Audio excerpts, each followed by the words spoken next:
Ha, we here. Big fish shit. Ooh, ooh. Welcome to the podcast. Hope y'all enjoy it. Hope y'all learn something. And most importantly, we hope y'all elevate. Let's get it. Big fish, hit a big lick. We gon' bet it right back and hit a big flip. We been up for a minute and we still lit. Get them cats gon' talk, but we don't feel shit. We just giving y'all gems y'all can live with. Elevate your mind, never mind all the bullshit. Finna talk about stocks, we ain't worry about ops. First get the bread up, then buy back the whole block. 10 toes down, we ain't never gon' stop. I'm a man of my word, I ain't never gon' flop. If I said it, then I meant it. Real ones gon' respect it, and it's still OG. It's in me, I represent it.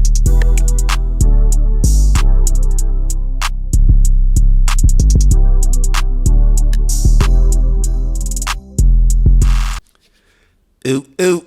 Alright, big fish shit, man. Welcome to the podcast. Alright, so we got something that's been in the news a lot lately. My man Deion. Damn, Deion took the job in Colorado. He left Jackson State. What do we do? What do we do? So this is one of those topics that it's, you know, we always keep everything black and white, so I'm not going to allow myself to hang in that gray area. But I can definitely see both sides. For me, there's only one side, but I'm just, at first I was angry, at him leaving. Not just angry at him, but most of the blame was on him. Then I became more disappointed than anything else. But it's just an unfortunate situation. It's an unfortunate situation, and yeah, it may sound crazy me saying it's an unfortunate situation because you got Deion here about to get, $5 million a year around that, I believe. Going from 325 or 1,000 or somewhere around that, and he donated 150,000 back to Jackson State. So, for me, it just starts with Deion's initial intentions, Deion's initial purpose when he first got to Jackson State University. He talked a lot about, wanting to change the culture of HBCUs, change the perception of HBCUs, and here where we have a sport that's dominated by 75% of black kids, black young adults. But for whatever reason, the historically black colleges can't compete on the field, don't compete academically, can't compete financially when it comes to support. It's just a bad situation and an unfortunate situation when you have somebody as powerful as Deion. Deion's one of a kind. Let's be real. Deion is a one of a kind. He is the coolest, quote unquote coolest. And I say coolest for a reason because we follow what's cool. Everybody follows what's cool. Kids, adults, everybody follows what's cool. There is no other football player that is unanimously seen as cool as Deion, period. He's really just one of a kind. And when you have that type of personality who also is a very good coach, you don't find that often. So here we have Deion, who is this great personality, a leader, attracts people. I mean, he had celebrities coming out there. Everybody was excited. I was looking at videos. He had me jealous. Damn, I ain't go to HBCU. Just to have that experience. Obviously, every HBCU isn't the same experience as having Deion Sanders as your head coach. But I think we all just believe so much in it. And that's something that I made a mistake on. And it's something that I just spoke about, I believe, on a podcast or a post, maybe not even a week ago, within a couple weeks, where I was discussing how we can't put our faith in these celebrities. these athletes and/or celebrities. We can't put our faith in them. We just can't. And I'm not, like I said, it's more disappointment in Deion and disappointment in the entire situation than just being super mad at him and killing him and, over social media and everything like that. But we just all missed out on a once-in-a-lifetime opportunity to build our historically black colleges, our historically black learning institutions, because this goes well beyond sports. This is not just, and this goes well beyond just Jackson State.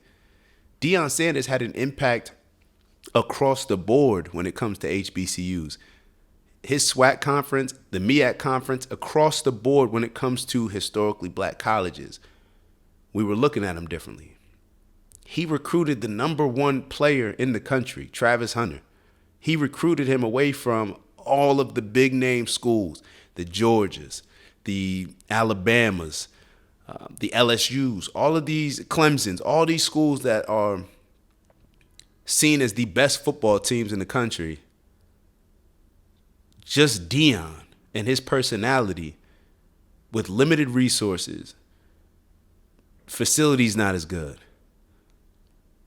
a school that's not as big. Shit, I don't even think they have good water down there. They have an issue with the water. Like it's on another level when it comes to what he was able to do and something that only Deion could have done. But I should not have put my faith in what he said his initial purpose was, which was to get HBCUs to the point where they can compete and eventually dominate all the other schools. This was not Deion's purpose when he stated it was, or he changed it. Now, we're allowed to change. We're allowed to change. However, we needed him. And shame on us for being in a position where we needed one man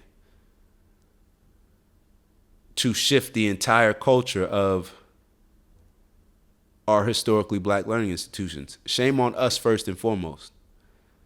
But also a lot of blame's got to go on the HBCUs. And I was thinking back to, I actually saw a video of what Deion said, that when he was coming out for college, HBCUs never recruited him. And that's something that I can attest to because when I was coming out of high school, didn't get any HBCU attention. And then when I went to prep school for a year, didn't get any HBCU attention. None of it. Now, these are schools that can give scholarships. Never reached out, nothing. I don't even think I got a letter from them. So there has to be some blame placed everywhere where we've gotten to the point, right, where we need this savior being Deion Sanders. But we can't focus on the past, right? We got to focus on the present. So now that we're in this shitty situation, it's like your family, where you have a family member or a bunch of family. Maybe you come from a messed up family to where they constantly do stuff that puts you in a bad position, that maybe forces you to put more effort in taking care of your parents, you to put more effort in taking care of your little brother, your little sister. You could say that this is unfair, that this other family, my friend who comes from another family doesn't have these same responsibilities, doesn't have this type of accountability where they have to take care of somebody else the way that you do. However, that's just is what it is. And until you get your family up to the point, maybe it won't be the current generation, but the next generation, to where they can function in a more positive way, then it's going to constantly be more weight falling on the shoulders of the responsible people in that family compared to other families. And that's the position that Deion's in. Yes, he had a lot of weight on his shoulders, but Deion was probably the only person in the world ever that could have lifted that weight. So maybe the right approach is, instead of us getting upset with Deion and angry at him and talking shit about him, is to say, yo, Deion, bro, we need you. Like, we need you. We understand that you should be able to go over there and get that money. but we're going to figure out a way to compensate you correctly, to make you feel good from a financial standpoint, and also give you the bigger purpose, the more rewarding feeling, the delayed gratification of knowing that when it's all said and done, you were the most impactful person in college sports, perhaps ever. That's what I believe Deion would have been if he would have stayed at Jackson or another HBCU. And it's tough. And it's tough because, like I said, who's to say that he can't change his mind? Who's to say that he shouldn't be able to go somewhere else? Who's to say that he should have to bear that weight? But it just the facts still remain that we are in that shitty situation, and he's the only one that can get us out.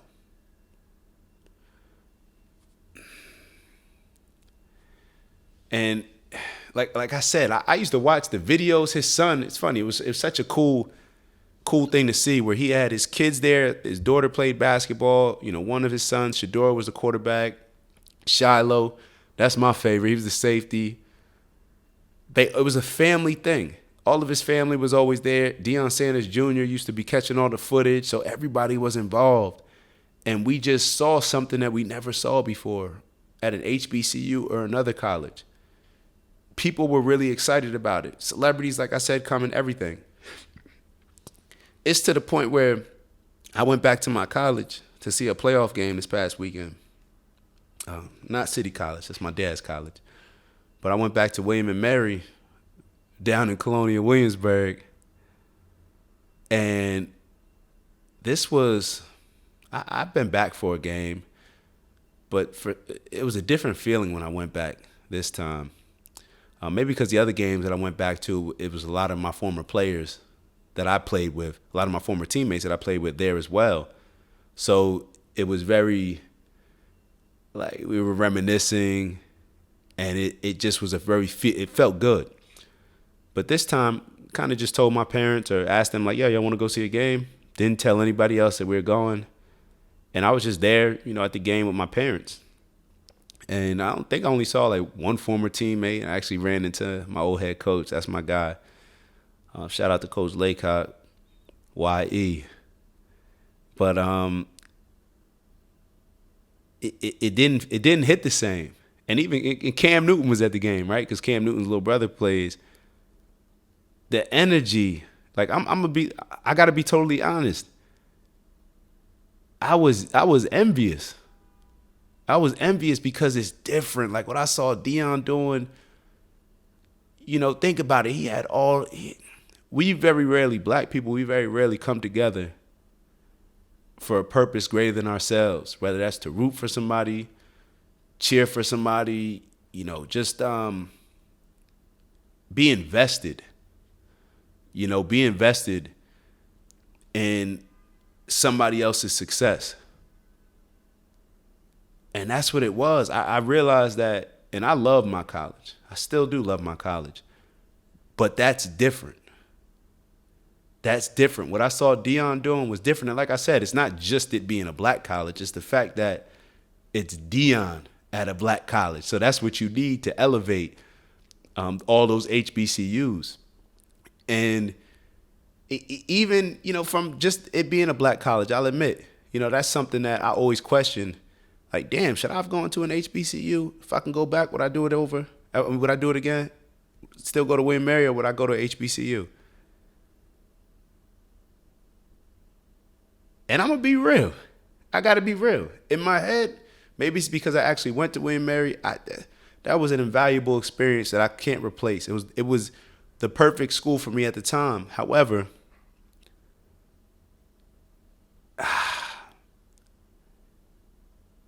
I would have gone to an HBCU. Or I would like to think that I would have gone to an HBCU. Because they need for more of us to go there. We need for more of us to go there. And to me, it's a different sense of pride. You know, I had I was cool with a lot of people at Norfolk State. And even though we beat up on them It's like, I don't know. And it's not, it's just the ability to go out there and compete when it's your culture and move your culture in a more positive direction. And that's what Deion could have done through football. Because honestly, it's bigger than football. Y'all know I don't even really care about football. It's bigger than football. Those schools, like I said, this is not Deion's fault. He's not to blame for this. Those schools are in a terrible position financially, and I don't play the blame game, so I just blame them. That means that they have terrible financial management. It just is what it is. Always have to rely on getting assistance from the government. Most of the schools, I don't know each school, but I know a lot of them do. And that's not Deion's fault. But what Deion could have done, he could have changed all that. Those TV contracts. They had game day football, where you have the college game day at Jackson State. I believe that was the first time that college game day ever came to an HBCU. That's what Deion was doing. Deion got sponsors, different companies. I believe he had, they said that he was working with Michael Strahan to get the kids dressed nice, working with different people that he knew. They were able to travel on a plane, I believe, to a lot of their games. Deion was different. Deion is different. And he was able to leverage a lot of his relationships. But notice how I'm just saying Deion was able to leverage a lot of his relationships. The schools should have been leveraging their relationships. And I said schools because every I don't care if you're even in the SWAC. That's the conference, with Southwestern Conference. I'm not sure the exact what the SWAC, the SWAC stands for, but with the MEAC, not even in the SWAC. Deion doesn't play against them. They should have been donating some type of energy or something towards the cause, because Deion was helping to elevate all of them. And I'm not just talking sports. The law school at these schools should have been donating. Anybody who had anything to do with those schools should have contributed to putting a package together that Deion just couldn't turn down. So that blame goes to Jackson State. It goes to Jackson, Mississippi, that community, to Mississippi, to all of us, myself included. Shoot, I should have been buying some Jackson State apparel, or donating something, or donating to. We all should be picking an HBCU to donate to. And when I say blame, I'm not coming at anybody, but we would have had to figure out a way to make it make sense for Deion to stay. But at the end of the day, I still have to be disappointed in Deion. Now, I don't know all the facts. I don't know what he might have been going through, so I'm just judging it based off of what I do know. We needed Deion to stay there. Let me just say that. We needed it. And it reminds me of, when I was talking about the families, where you can be a part of one family where it requires you to do more work, have more responsibility than your friends in another family. But that's a huge, it's a big difference between us and other cultures, where this comes up in different areas of our lives, where you see other cultures where their children's, the profession that they're going to go into, what they're going to major in college, is based on what the family, the overall group needs, what their village needs. If we need an attorney, son, you're going to be an attorney. Daughter, you're going to be an attorney. If we need a teacher, that's what you're going to be. If we need a doctor, that's what you're going to be. If we need somebody to run a business, that's what you're going to do. With our community, it doesn't work like that. It doesn't work like that. And that's what I feel when a lot of these people saying like, yo, go get the money. You got to go chase the money. No, you don't. No, you don't. And my boy said that, he said to me that, well, you always say, like money's everything. All my posts, when I talk about get to the bag, what do I finish it off with? Get to the bag with integrity, of course. And integrity is standing on your principles, standing on your morals, and standing on everything that aligns with your purpose. And to me, my understanding of Deion's purpose was different than what his decision to go to Colorado showed. His purpose was to change the entire perception of HBCUs, to use the way that he knew best, use the best tool that he had through coaching, through a football impact, to change the entire landscape of HBCUs throughout the country forever.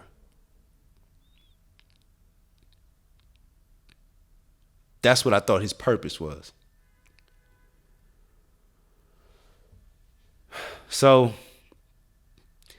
at a certain point, we got to realize, is our personal interest bigger than the interest for the people? For the people. It reminds me of that. Remember the Titans when Julius was like, what team? What team? And I feel like a lot of black people are saying that right now because it's split. A lot of people feel that he should have, gone to go get the bigger bag. A lot of people think he should have stayed. But when I say, damn, nah, like he's supposed to, like, yo, we needed him. They're like, we? Like, what you mean we? No, his responsibilities to his family. I get all that. But Deion was bigger than that. And we don't have a lot of those type of people. We don't have a lot of that. So therefore, if your purpose, if you have a smaller purpose where your purpose may just be to, and not to downplay it or anything like that, to shame it, your purpose may just be around your family, your immediate family. That's honorable too. That's honorable. But Deion had the ability to impact so many more of us. He had that opportunity. It's to the point where, I'm going to say it, you heard it here first. I don't think Deion's going to go to Colorado. I think he's going to change his mind. He still has to coach their last game. I believe it's next week or 2 weeks, the week after this weekend. I feel like he's going to change his mind. And this is probably the first time that Deion's really been in a position where so many black people have been against him or just not really feeling him. He's been that cool of a guy his entire life. So I really think that when he goes back to coach at, Jackson State, or him being, his conscience is just going to weigh on him. And not to say, like, so we were kind of debating, a couple of my boys, Khalil and Bez, we were in a group chat, just going back and forth. And I was saying, like, yo, he's going to come back. And we were saying, like, you talking about, yo, it's going to weigh heavy on his conscience.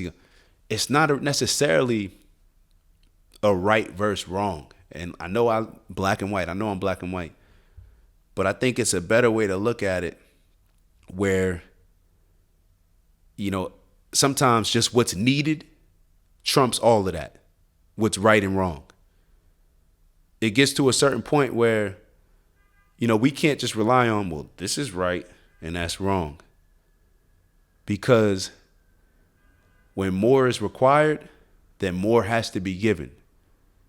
And more was required for us to get to a point where our HBCUs can survive and thrive.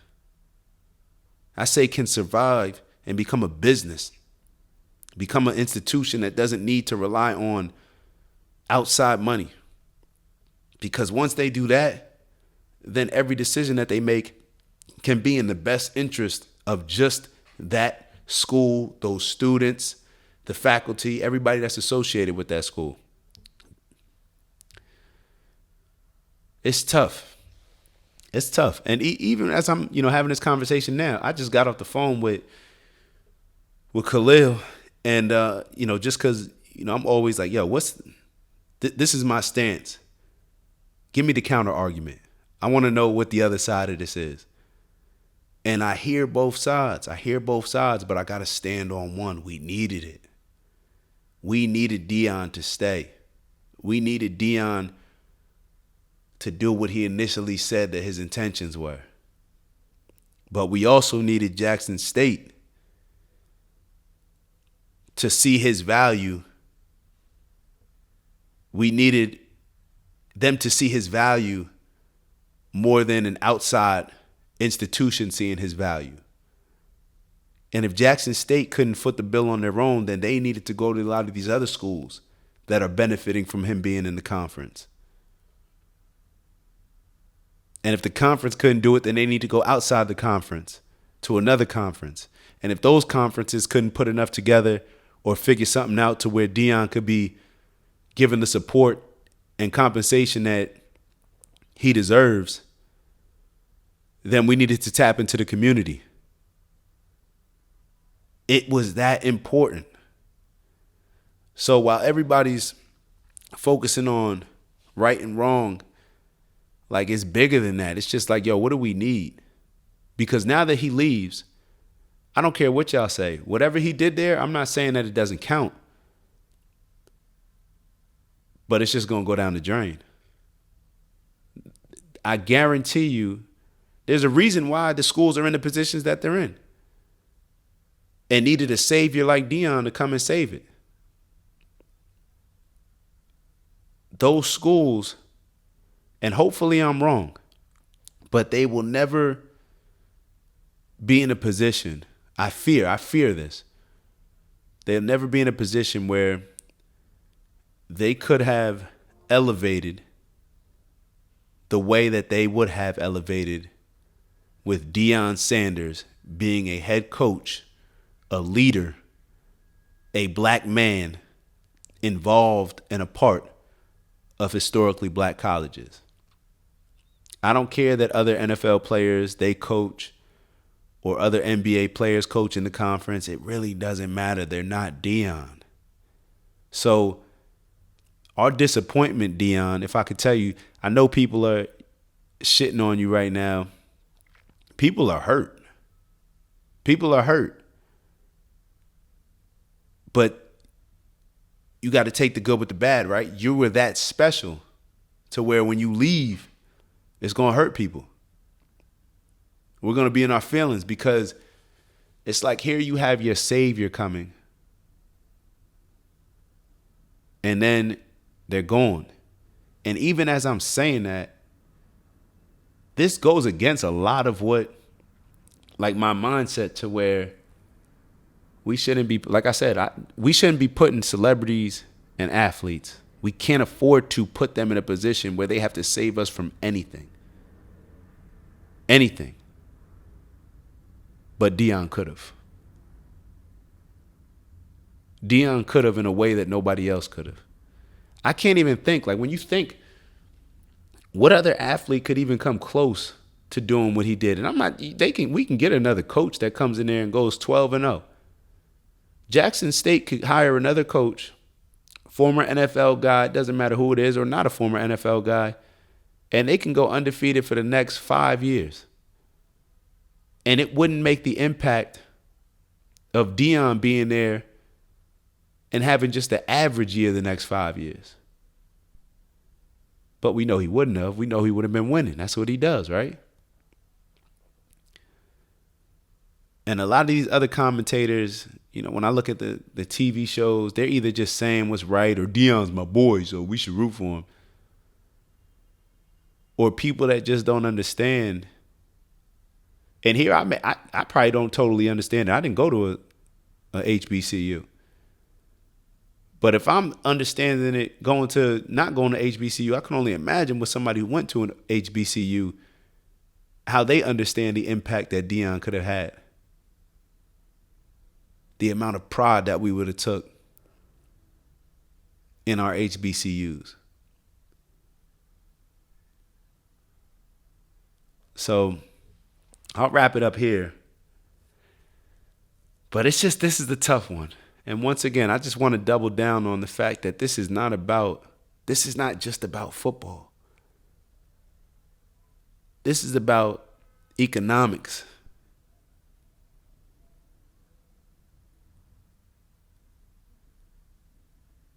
Powernomics. He would have changed the entire economy of HBCUs. Because all it takes is, he would have got us to the position where he would have got us. You see, shit. This is like I said, I didn't go to HBCU, but he would have got us to the point where we're competing with all those big schools, and kids are now rethinking where they want to go to. Because nobody grows up and says, yo, I want to go to HBCU. Even if your father probably went to one, or your mother probably went to one, you don't grow up thinking, I want to go. No, I want to go to Alabama. I want to play for LSU. I want to go to USC. Back in the day, it was I want to go to Oregon. They got all the jerseys. And speaking of jerseys, he leveraged his relationship so much that Under Armour, I believe, Jackson State had the most sets of uniforms of any other school besides Oregon. Come on, you had Tom Brady, TB12, that his brand signed Shador. Shador was the first athlete, Deion's son, signed under Tom Brady. Excuse me.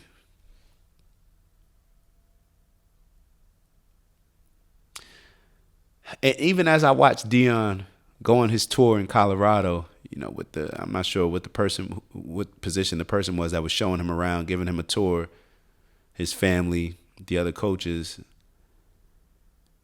Deion, he ain't feeling it, man. He's not feeling it. And although that money is nice, I've never touched $5 million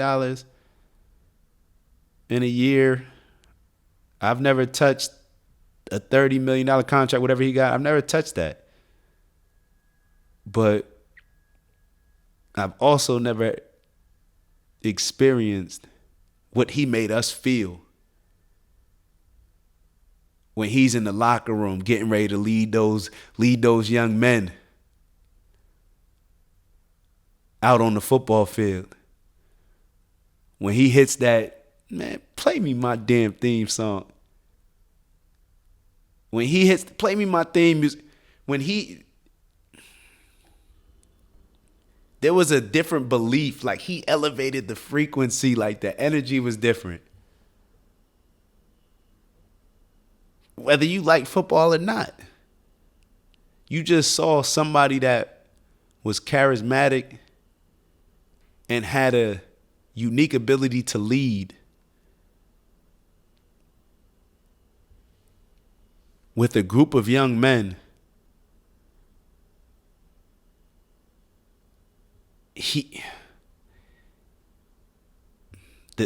It's just different. You had a unique leader, a unique personality who had the ability to lead young men to do whatever they wanted in life. Because when you have that certain type of belief in yourself on the football field, he's the type of guy that can get you to carry it over and figure out how to transition that into just life. Like I said, it's not the law school, the business school, just being a student there. That would have got everybody excited. I saw Cam Newton in the crowd at William and Mary getting everybody excited, the energy different. Cam Newton walking around just as a fan of his brother. Imagine Deion getting live to the band, leading those young men. Come on, man. It's just disappointing. It's unfortunate. It's unfortunate, but we need to just change our energy. We need to change the energy. Instead of being furious with Deion, hating on Deion, talking shit about Deion, we just got to be honest with Deion and say, Deion, Coach Prime, we need you. You have the ability to do something that nobody else can. You have the ability to become the most impactful person in college sports, or maybe sports overall, what you could have done. You have the ability to be the most impactful across the board in college, not even with sports, but to change the financial situation of all these universities, all these colleges. You have that. We need you. Please come back.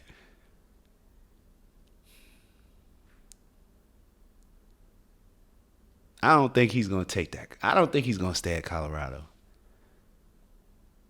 Maybe that's just wishful thinking, but I just can't see it. It doesn't look like a good fit. I see it and it just doesn't make sense. It doesn't make sense. I saw the beautiful facilities. I saw that. And maybe this is just the wake-up call that Jackson State and a lot of these other HBCUs need and our community needs, that we got to figure out a way to support financially our historically black learning institutions. So these are my thoughts on it. Deion, we need you, bro. We need you, big bro. So we're not mad at you. We just disappointed in the situation. And we're in a position where we need you to take on a certain responsibility that you shouldn't necessarily have to bear, but you're the only one that can. So with that, I'll let y'all go. Comment, share with some friends. I appreciate everybody that continues to tap in, continues to stay on board with us. We got a few guests coming on, so you don't have to just listen to me. They're coming on shortly. We're getting them in the mix. Slowly but surely, we're getting them. But until then, I'm just going to keep sharing my thoughts with y'all, and hopefully they can help y'all elevate. So let's elevate on purpose, and let's do everything we can to maximize our potential. Ooh. We here. Big fish shit. Ooh, ooh. Welcome to the podcast. Hope y'all enjoy it. Hope y'all learn something. And most importantly, we hope y'all elevate. Let's get it. Big fish, hit a big lick. We gon' bet it right back and hit a big flip. We been up for a minute and we still lit. Get them cats gon' talk, but we don't feel shit. We just giving y'all gems y'all can live with. Elevate your mind, never mind all the bullshit. Finna talk about stocks, we ain't worried about ops. First get the bread up, then buy back the whole block. 10 toes down, we ain't never gonna stop. I'm a man of my word, I ain't never gonna flop. If I said it, then I meant it. Real ones gon' respect it, and it's still OG, it's in me, I represent it.